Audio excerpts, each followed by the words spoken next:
Good morning 9th class. Chapter 3 आपका complete हो चुका है बेटे। मैंने आपको सॉल्यूशन भी प्रोवाइड कर दिया था। तो उसके बाद बेटा आज का जो हम नेक्स्ट चैप्टर स्टार्ट करते हैं, स्ट्रक्चर ऑफ द एटम, कि एटम का स्ट्रक्चर क्या है। लास्ट हमने पढ़ा था ना कि एटम्स और मॉलिक्यूल्स ही था, तो अब वो एटम्स तो हमने पढ़ लिया। आज का जो आपका नेक्स्ट टॉपिक आपके पास जो चैप्टर 4 आता है, स्ट्रक्चर ऑफ द एटम, वो आज हम स्टडी करते हैं।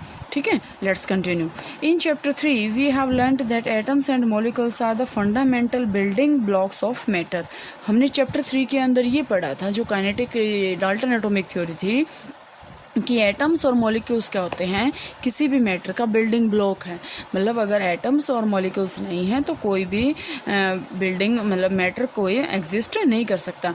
The existence of different kinds of matter is due to different atoms constituting them. Different kinds of matter जो हैं अलग अलग एग्जिस्ट कैसे कर पाते हैं, क्योंकि जो उनकी प्रॉपर्टी होती है वो क्या होती है, सभी की डिफरेंट होती है। Now the question arise, what makes the atom of one element different from the atom of another element. ऐसी क्या चीज़ है जो एक एटम जो है दूसरे एटम से डिफरेंट हो जाता है। आर एटम्स रियली इंडिविजिबल, मतलब क्या सब एटम्स जो होते हैं वो सच में इंडिविजिबल होते हैं, मतलब जिसको हम डिवाइड नहीं कर सकते। एज प्रपोज बाय डाल्टन ने बताया था कि सब एटॉमिक पार्टिकल्स नहीं होते, और are there smaller constituent inside the atom, क्या उसके अंदर और भी एटम्स के अंदर और भी छोटा पार्ट प्रेजेंट होता है। We shall find out the answers to this question in this chapter. इस चैप्टर के अंदर में सारे क्वेश्चंस को फाइंड आउट करेंगे। We will learn about subatomic particles and the various models that have been proposed to explain how these particles are arranged within the atom. कि इसमें हम चैप्टर में पढ़ेंगे कि सब एटॉमिक पार्टिकल्स क्या होते हैं और उसके जो है वेरियस मॉडल्स के बारे में हम उसमें स्टडी करेंगे। A major challenge before the scientist at the end of the 19th century was to reveal the structure of the atom as well as to explain its important properties। एक सबसे बड़ा challenge था scientist के पास कि वो जो है structure of atom को एक्सप्लेन, उसकी प्रॉपर्टी को कर सके। The elucidation of the structure of atoms is based on a series of experiment, कि जो उसने कंक्लूजन निकाला वो जो है अलग अलग एक्सपेरिमेंट्स के बेस है। तो यहाँ से उसने क्या किया, one of the first indication that atoms are not indivisible comes from studying static electricity and the condition under which electricity is conducted by different substance. सबसे पहला जो पॉइंट्स आपके पास आया वो यहाँ से क्या पता चला कि एटम जो है नॉट इंडिविजिबल, मतलब एटम जो है वो डिविजिबल हैं। एटम को हम डिवाइड कर सकते हैं। कैसे? जब उसने एटम ने इलेक्ट्रिसिटी को कंडक्ट किया, और वो कंडीशन जहाँ पे उसने इलेक्ट्रिसिटी को कंडक्ट किया बाय डिफरेंट सब्सटेंसेस। तो सबसे पहले हम इसके अंदर जो है स्टडी करते हैं चार्ज्ड पार्टिकल्स इन मैटर, कि ऐसा क्या है कि यहाँ से आपको ये पता चले कि हाँ उसके अंदर कोई चार्ज होता है जिसके कारण वो इलेक्ट्रिसिटी को कंडक्ट कर पा रहा है। तो यहाँ से हम इसमें रीड आउट करते हैं। सबसे पहले आपके पास आएगा charge particles in matter. For understanding the nature of charge particles in matter let us carry out following activity, कि आपको मैटर की जो है चार्ज पार्टिकल्स को पढ़ने से पहले आपको ये एक्टिविटीज़ करनी पड़ेंगी, वो जो मैं अभी आपको बता रही हूँ। सबसे पहले देखो, comb dry hair, does the comb then attract small pieces of paper. ये कह रहा है कि गीले बालों में आप कंघी करके उसी कोम से छोटे छोटे पेपर के पीसीज को उठाओ, क्या वो उठा लेंगे? ऐसा क्यों? Rub a glass rod with a silk cloth and bring the rod near an inflated balloon, observe what happens. क्या कह रहा है कि एक ग्लास रोड लेकर सिल्क के कपड़े के साथ उसको रगड़ो और फिर उस रोड को एक फूले हुए बैलून के पास लेके आओ। अब हम इसमें से क्या रीड आउट करेंगे? From these activities, can we conclude that on rubbing two objects together, they become electrically charged? ये आपने क्या पढ़ा इसमें कि दो चीज़ों को आपस में रगड़ने पर उनके अंदर क्या हो जाता है, चार्ज प्रोड्यूस हो जाता है। ठीक है, दे बिकम इलेक्ट्रिकली चार्ज, मतलब उसके अंदर इलेक्ट्रिसिटी का जो है where does this charge come from, ये यहाँ से क्वेश्चन आता है कि ये चार्ज कहाँ से आया।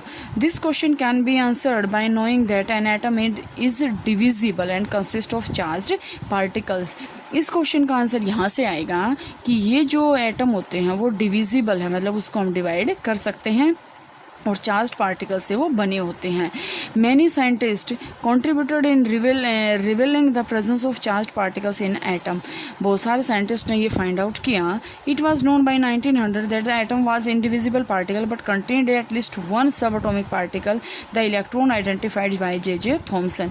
1900 शताब्दी के अंदर जो है जे थॉमसन ने एक सब एटॉमिक पार्टिकल को इन्वेंट किया। सब एटॉमिक मतलब एटम से भी छोटा, और उसने उसका क्या नाम दिया? Electron. Even before the electron was identify, E Goldstein in 1886 discovered the presence of new radiation in A gas discharge and called them canal raise. 1900 से भी पहले 1886 के अंदर गोल्डस्टीन ने एक जो है रेज का जो है यहाँ से कंट्रीब्यूशन कर लिया था, उसने उसका खोज कर ली थी।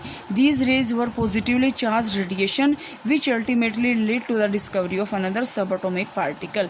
ये अगर आप ये क्वेश्चन है भी आपके पास नेक्स्ट की व्हाट आर कैनाल रेज, तो कैनाल रेज क्या होती हैं? पॉजिटिवली चार्ज रेडिएशंस होती हैं। ठीक है, दिस सब atomic particle had a charge equal in magnitude but opposite in sign to that of electron. मतलब 1900 जब शताब्दी तो प्रोटॉन और इलेक्ट्रॉन जो है यहाँ से पूरा का प्रोटॉन नहीं हुआ था, सिर्फ कैनाल रेज हुए थे। ठीक है, it was approximately 2000 times as that of the electron, it was given the name of proton. फिर इसने क्या किया? उसको प्रोटॉन, कैनाल रेज को क्या नाम दे दिया? Proton. In general an electron is represented as e dot negative.